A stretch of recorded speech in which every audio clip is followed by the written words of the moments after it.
Bashkia Shkodër ka nisur një aksion të rëndësishëm pastrimin e kolektorit të unazës perëndimore të qytetit. Përgjegjësi i sektorit të ujitjes pranë bashkisë, Muhamet Muça, bëri të ditur se ndërhyrja është përqendruar në hapjen dhe pastrimin e 4 kolektorëve nga zona e Xhabijes deri në fund të lagjës Dobraç.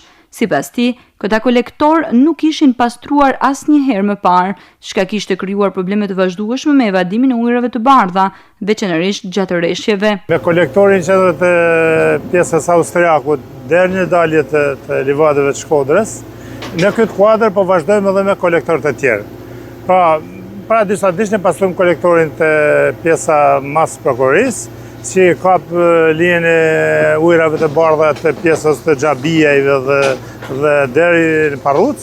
Sot po punojmë këtu në pjesën e kolektorit, që ka pjesën e Nocës dhe pothuajse pjesën më të madhe të qytetit të unazës perëndimore, plotësisht unazën perëndimore.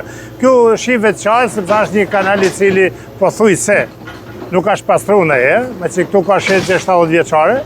Në këtë kuadër puna po vazhdon me ritme të kënaqshme. Ndërhyrja aktuale synon të zgjidh përfundimisht këtë situatë duke përmirësuar ndjeshëm sistemin e kullimit për një pjesë të madhe të qytetit.